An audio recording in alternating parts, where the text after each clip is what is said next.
Bonjour à toutes, bonjour à tous, bienvenue sur My XP Experience, la première chaîne YouTube qui ne parle que du basket 3-3.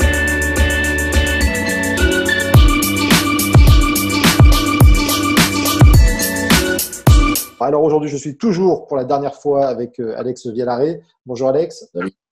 Donc, joueur de National 1 à Bordeaux, joueur 2-3-3 avec l'équipe balistique et chargé de développement à la Ligue de Nouvelle-Aquitaine pour le 3-3. Hop, ça c'est dit. Aujourd'hui, donc sur cette dernière partie de vidéo, on va enchaîner sur le petit quiz. Donc, 9 petites questions un petit peu sur ton retour d'expérience par rapport au 3-3 et donc plutôt joueur d'ailleurs là, sur cette partie-là. Pas de souci. Donc, la première question qui est très simple, c'est quel est ton meilleur souvenir 3-3 ? Mon meilleur souvenir 3-3, bon, c'est plutôt facile, c'est sélection avec l'équipe de France universitaire. Et du coup, je jouais avec Aurélien qui est dans mon équipe balistique en 2016 et on finit champion du monde en Chine universitaire. Après un tournoi en plus incroyable où on perd le premier match, mais vraiment, on a été vraiment pas bon. Et on est monté en puissance sur tout le tournoi. Et on gagne en finale facilement. Et en plus, dans tout ça, je me suis bloqué le dos sur la demi-finale après un choc. Et du coup, en plus, j'ai dû continuer à courir, marcher pendant 3 heures, le temps de la demi-finale et la finale avec un complexe dans le dos. Et ça a été hyper éprouvant, mais voilà, super expérience. On fait premier dans une ambiance incroyable en Chine. Ils avaient monté une arène en plein milieu d'un campus. Il y avait au moins 2000 personnes. Et c'était énorme. C'était top. C'était en quelle année ? 2016. Ouais. D'accord. Alors, quel est maintenant ton pire souvenir 3-3 ?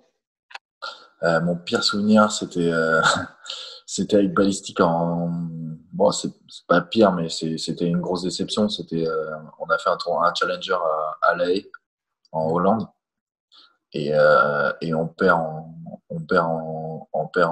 demi-finale contre des Croates contre qui on avait déjà perdu sur un master. Et un match hyper intense et on perd de très peu. Et en fait, ça nous aurait totalement lancé dans l'été parce qu'on serait parti sur un master et on aurait pu enchaîner après. Et il y a ça, et il y a aussi quelque chose de douloureux, c'est l'an dernier sur l'Open de France où on perd en quart après un non-match complet où on n'a pas réussi à. On fait une grosse perf en poule où on gagne Solitrat qui était composé que de joueurs de Pro B, de Pro A. Et on tombe en quart contre une équipe qu'on avait déjà affrontée. Donc, félicitations à eux parce que franchement, ils ont fait un match top, mais ils ont réussi à nous enfoncer. On n'a pas eu de réussite. Il y avait un peu de vent. Et voilà, on fait un non-match sur un Open de France à La Rochelle qui c'est chez moi où je suis né. Donc, voilà, grosse déception aussi. C'est ça. Donc, c'est à cause du vent alors, à cause de la mer. Non, non, parce que c'était pour tout le monde. Mais c'est vrai que nous, on C'est joue. spécial. On a peur. Et c'était vraiment des conditions spéciales. Et en plus, on bien joué parce ils se sont complètement adaptés, ils nous sont rentrés dedans. Et voilà, nous, on a fait un non-match, on n'a pas été bon collectivement, on a été nuls. Et voilà, ça fait. S'il y a des jours comme ça, enfin, il y a des matchs comme ça où c'est pas de notre côté. Et là, c'était pas de notre côté en quart de finale de l'Open de France où on misait beaucoup. Et donc voilà, c'était une grosse, grosse déception et ça a été dur. C'est pour ça que, comme je crois que c'est Popovic qui disait, pour le titre NBA, il disait c'est parce que c'est dur que ça a de la valeur. Donc, c'est ça, il faut. Voilà. Et ça n'empêche pas que la semaine d'après, on était sur un terrain 3-3 et à vouloir regagner. Et voilà, c'est ce qui nous fait, c'est notre moteur. Donc des fois, ça tombe de notre côté où voilà, ça nous excite, ça nous fait kiffer. Et des fois où c'est hyper triste parce qu'on est des passionnés et ça nous rend dans un état de tristesse terrible, quoi. Quel est pour toi, alors que ce soit en termes de niveau ou en termes d'organisation, quel est le meilleur tournoi en France que tu as fait ? Bah, c'est l'Open de France, complètement. En plus, j'ai eu la chance de mettre les pieds dedans dans l'organisation l'an dernier. Parce qu'avec la Ligue, c'était sur La Rochelle, donc avec la Ligue, on a été organisateur. Et oui, complètement. J'ai pu assister aux 7 jours avec les centres sociaux qui venaient la journée, la Women's Series qui était incroyable le mardi et mercredi sur le port de La Rochelle avec 2000 personnes, les filles qui gagnent. Et après, l'Open de France que j'ai vécu en tant que joueur. Non, c'était top. Là-dessus, c'est vrai que la Ligue, la fédération, le comité, tout a été fait de manière superbe et c'était vraiment un super tournoi. Après, des tournois en France, moi j'ai connu Poitiers quand ça a démarré, donc il y a maintenant 8-9 ans. Enfin, ça a 10 ans, mais moi, je l'ai fait il y a 8-9 ans. Et quand je vois comment ça a évolué, un festival de plusieurs, sur 2 semaines, avec des Challenger Women's Series, j'ai pu y assister cette année et faire le Challenger, c'est top. En plus, dans une ville maintenant qui est à fond derrière le 3-3, ça a pris une alchimie totale, c'est super aussi. Et alors maintenant, à l'étranger, quel est le meilleur tournoi 3-3 étranger que tu as fait? Que j'ai fait, bah, il y avait le prestige du Master à Debrecen, où on est en cœur de centre-ville, avec, on sent une culture basket en Hongrie. Et après, il y a eu où la Chine sur les championnats du monde, où là, c'était déraisonné, où il y avait une arène de 2000 personnes, et quand on sortait du terrain, on était comme si on était des stars reconnus, les gens nous sautaient dessus, c'était hors du temps, et en plus on méritait vraiment pas ça, mais c'était incroyable, ouais, l'ambiance et tout ce qui était autour, et le fait de jouer contre des équipes étrangères qui représentaient chacune leur pays, c'était top. Ok. Alors, toi, quel est ton move? Quelle est la signature? Moi, c'est le speed move. J'aime bien ça. J'aime bien et je le pratique assez régulièrement. Ouais. On se fout des fois un peu de ma gueule parce que j'étais pas obligé de le faire, je le fais quand même, mais ouais, c'est le speed move dans la raquette. Ouais.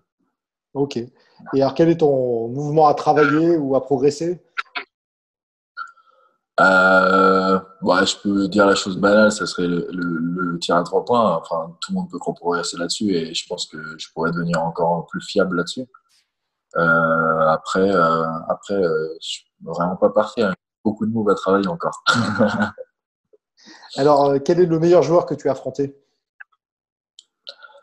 Bah moi, c'est quelqu'un qu'en plus j'apprécie et qui est super, c'est Masterovic de la team Novi Sad. Je trouve que c'est le joueur le plus complet sur le 3-3 et qui est vraiment le prototype du joueur qu'on attend sur le basket 3-3.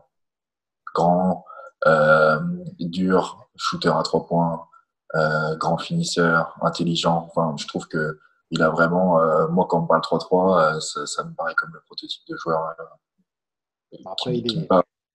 il doit de quoi Et de toute façon, et de toute Vas-y, façon vas-y. il a montré que c'était le meilleur, voire un des meilleurs, voire le meilleur joueur 3-3 du monde. Donc, je dois être 5 ou 6 fois champion du monde, 2, 3 fois champion d'Europe. Et, Ben, voilà. Je ne sais pas il a combien. vraiment tout qui parle pour lui. Et Dusan Bulut est très bien mis en lumière et il en joue vachement là-dessus. Mais je pense que déjà Masterovic, c'est surtout le superbe équipier qu'il faut avoir. La meilleure équipe que tu as affrontée? Bah, c'est eux. Il y a pas de.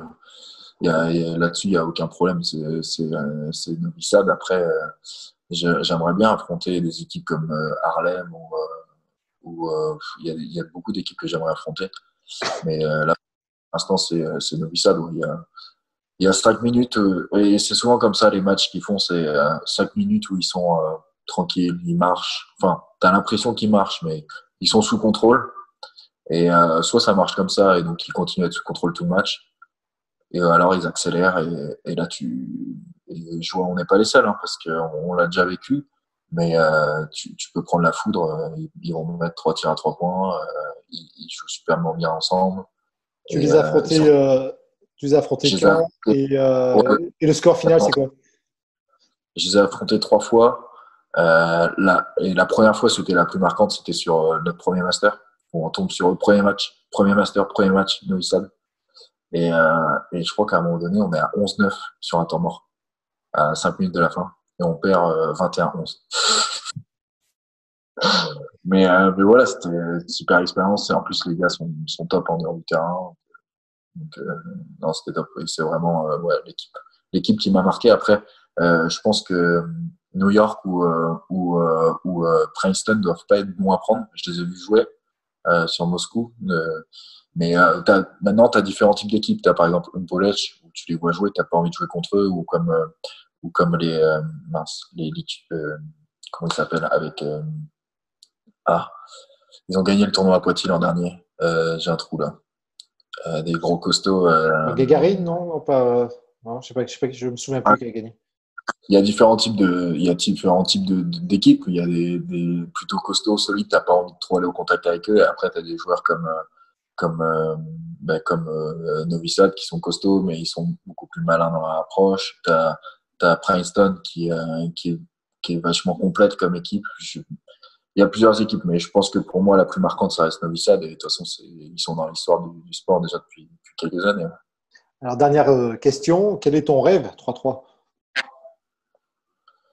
Mon rêve 3-3, ça serait de pouvoir emmener avec mes coéquipiers balistiques sur la scène mondiale en faisant des étapes régulières sur le World Tour.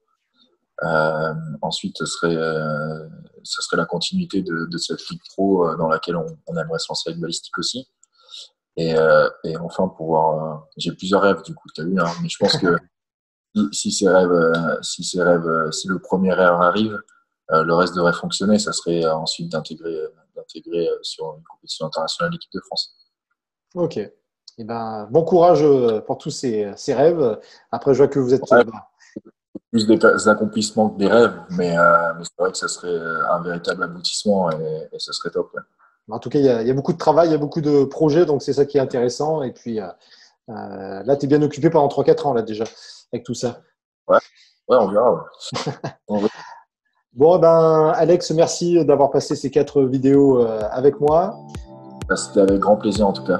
Merci à toi de t'impliquer autant dans le 3-3, ça fait plaisir. Merci. Merci à vous de nous avoir suivis. Je vous dis bien sûr à la prochaine fois. N'oubliez pas de liker, de vous abonner, de partager. Et je vous dis à la prochaine. Bye bye.